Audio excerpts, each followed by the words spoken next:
After reviewing all the Assassin's Creed games that I have played in the franchise, I finally get to review Assassin's Creed Origins, which is Ubisoft's latest iteration in the series. Ubisoft took an extra year off in order to revamp the series and set the expectations back to zero, and that time was very well spent. In Assassin's Creed Origins, the game wastes no time putting the player in ancient Egypt and in the shoes of protagonist Bayek. Bayek, who has recently suffered a tragic loss, is on a quest of vengeance and is set on killing all the members of a cult that is named the Order of Ancients. And these Order of Ancients have used the Pharaoh Ptolemy to overtake and oppress the citizens of Egypt. Bayek is a magi, and though his role is to protect the Pharaoh and the people of Egypt, he denounces his Pharaoh but still holds his obligation to the citizens of the empire. Bayek is set loose in the largest explorable setting in the franchise to date, and I say this wanting you to understand that this isn't one city, but several cities, large cities, villages, and valleys, mountains, deserts that encompass not just the Nile region, but all of Egypt. This can range from the Giza temples to Memphis to Alexandria, and of course, many wastelands that are almost devoid of anything. It is a spectacle to behold, as it all looks beautiful with smooth frame rates, long view distances, and textures and effects that truly engulf the player in a full-on immersive living, breathing world. It is important to know that Assassin's Creed Origins is a full-on action RPG, making it the first title in the series to fully commit to this path of game design. My adventure took me roughly 40 hours, but admittedly I got engrossed in a lot of side quests in the game that I will discuss in a minute, but for now, let's talk about the base game mechanics. The game has a level cap of around 40 with a huge skill tree filled with attributes to make your character good at long range attacks, melee, and stun and stealth. The game plays more like Horizon Zero Dawn instead of Assassin's Creed games from the past. Instead of having an OP parrying system, now the player will have to roll and dodge and parry certain attacks, switch between weapons on the fly, and take full use of heavy slow attacks and light fast attacks in combination. And of course, now when there are mobs, you can get overwhelmed rather quickly, making you rely on stealth to at least thin the herd, just like in Horizon. As a matter of fact, I found the combat exactly like Horizon Zero Dawn, and that is not a bad thing, though it can seem less impressive because there are no robot dinosaurs roaming around in ancient Egypt. However, there is various wildlife population that doesn't mind giving you a bit of trouble because they are hungry. These range from hyenas to lions to crocodiles and more. If the player enters an area that they are underleveled for, prepare to die almost instantly, as it is easy for the NPC characters and the wildlife to one-hit the player. You'll level up by doing a lot of side quests, but thankfully, Ubisoft didn't just recycle the same 4 side quests throughout each region.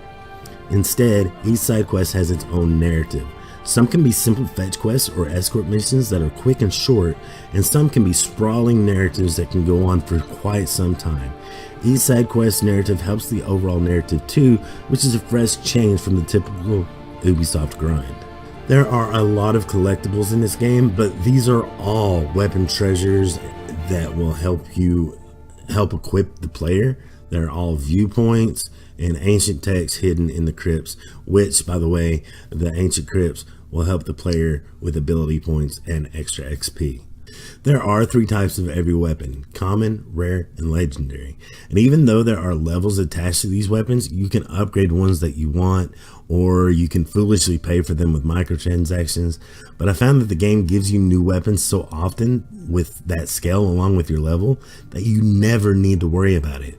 Making sure that you always have the latest pickup equipped will do you just fine. You will have to upgrade your armor, hidden blade, and tool bags though, which is no big deal as resources are easily found using your eagle-like drone. I should also mention that the eagle can also be used to tag enemy locations. The overhaul to the game is very in-depth and well done, and one of my favorite parts about the game. Combat and stealth are the most fun that they have ever been in an Assassin's Creed game, even if the enemy AI is a little dumb, which it is. Sometimes I feel like they should be able to see me, but they don't, or they call for help, but sometimes no one comes to aid. Thankfully though, it all comes together very well, and eventually when the AI does wise up, it could mean a quick demise for the player. Boss battles make their way into the game as well, and I have to say they are awesome, making the player feel like they've really accomplished something when they are over. There are only a few of these, like a giant snake in the dream world, or some kill-crazed twins at the arena, and a bit more, but they were a nice addition. The weakest parts of Assassin's Creed Origins are the overall narrative and some of the decisions not to use cutscenes. The narrative can come across vague and puzzling because of the way the characters talk to one another.